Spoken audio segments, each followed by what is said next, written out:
August નો દિવસ છે એ આપણા સમગ્ર જે દેશ અને દુનિયામાં જે આપણા આદિવાસી સમાજના લોકો રહે છે એમના માટે આજે ગૌરવનો દિવસ છે. મિત્રો, આજે ઘણા બધા સમાજો છે, પણ તમે વિચાર કરો, એક આદિવાસી સમાજ જ એવો છે જેનો ઉત્સવ જે 9મી ઓગસ્ટના રૂપમાં આખા દુનિયામાં ઉજવાય છે. આપણે ગૌરવ માનવો જોઈએ કે આપણે આદિવાસી છીએ, પણ આદિવાસીના રૂપમાં અહીંયા ગાડી આપણા વિસ્તારમાં કાળા અંગ્રેજો છે, અને આ કાળા અંગ્રેજો આપણા આદિવાસીના નામે એ લોકો રાજકીય રોટલા શેકે છે. મિત્રો, હમણાં જ મારા સાથી મિત્રોએ કીધું, જો આપણો સીએમ બનાવવો હશે તો આપણે તમામ આદિવાસીએ એક મંચ પર આવવું પડશે. આપણે અલગ અલગ સંગઠનો, અલગ અલગ રાજકીય પદોમાં આપણે જઈને આપણા ભાગલા પાડવામાં આવે છે. અત્યારે તમે આ જીવતું જાગતું ઉદાહરણ જો, છેલ્લા 1-1.5 મહિનાથી અમે સોશિયલ મીડિયામાં જોઈએ છે, અમારા આગેવાનો પણ ત્યાં જઈ રહ્યા છે. આપણે સાગબારા તાલુકાનું જે ખોપી વિસ્તાર છે, ત્યાં 12 ગામના લોકો આજે 2000 હેક્ટર જમીનો એ લોકો એમના બાપ દાદાથી ખેડતા આવ્યા છે. મિત્રો, પણ આ ભારતીય જનતા પાર્ટીની આ સરકારની માનસિકતા તમે જો, આપણા લોકોને ત્યાં ખેતી નથી કરવા દેતા. ત્યાં ગાડી અત્યારે એક સાંસદ જે છેલ્લા 30-35 વર્ષથી અહીંયા આપણા વિસ્તારમાં ચૂંટાઈને આવે છે, આજે મિત્રો એ ફરજ બને છે કે આપણા લોકોને ન્યાય અપાવવાનો.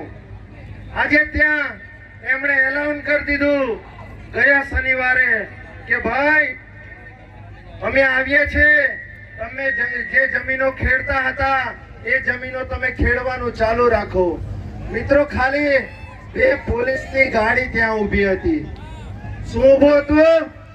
2 પોલીસની ગાડી ત્યાં ઊભી હતી, અને તેમાં તો એ ભાઈ કહેવા માંડ્યા, ભાઈ તમે આ રસ્તો કેમ બંધ કરી દીધો છે?